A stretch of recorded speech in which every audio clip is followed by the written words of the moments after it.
Kaixo ikasleok, gaur ikusiko dugu nola marrazten den triangelu bat hiru aldeen luzerak jakinak.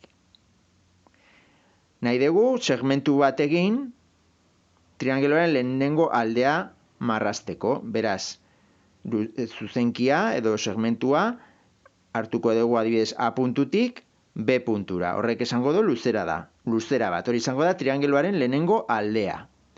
Triangeluaren bigarren aldea marrazteko, orratza jarri behar dugu konpasarekin A puntuan, eta marraztu behar dugu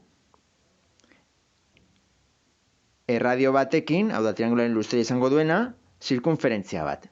Beraz, aukeratuko dugu, zirkunferentzian jartzen du zirkunferentzia zentro irradio, eta orduan aukeratzen dugu, nun jarri nahi dugu konpasaren orratza horrian, beraz, A puntua izango dena, eta erradioa, hau da, triangeluaren aldearen luzera. Kasu horretan nahi dugu, izatea, triangeluaren aldearen luzera izatea laukoa. Bai? 4 zentimetrokoa. Orduan, maten diogu OK, eta ikusten dezutenez, hemen, egin dugu, A puntutik, hori da. Gauza bera B puntutik. B puntutik nahi dugu egin, beste triangeluaren aldea. Eta nahi dugu izatea, adibidez, 5 zentimetrokoa aldea.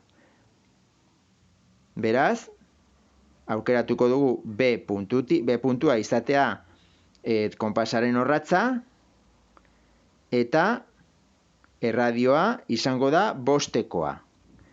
Beraz, marraztuko dugu beste zirkunferentzia bat ikusten dezutenez, 5 zentimetrokoa. Beraz, bi zirkunferentziaren arteko elkargunea, edo ebaki puntua, izango da triangeluaren bi aldeek elkar ebakitzen duten puntua. Beraz, egingo duguna izango da aukeratu elkartzen den puntu hori.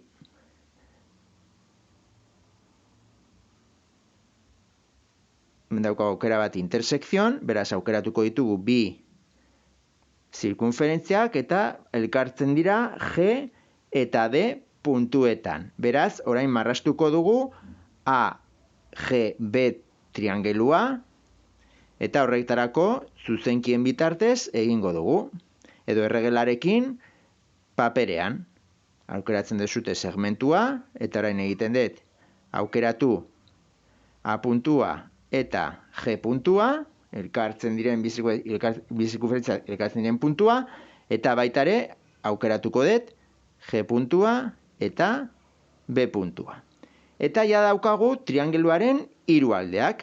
Bakarrik marraztuko dugu ze triangelu lortu dugun.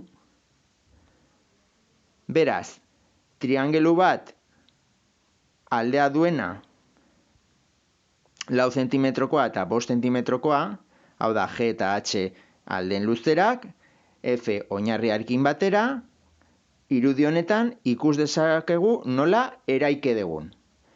Bale? Hau da, triangelu bat hiru aldeen luzerak emanda nola marrazten den jakin behar dezutena.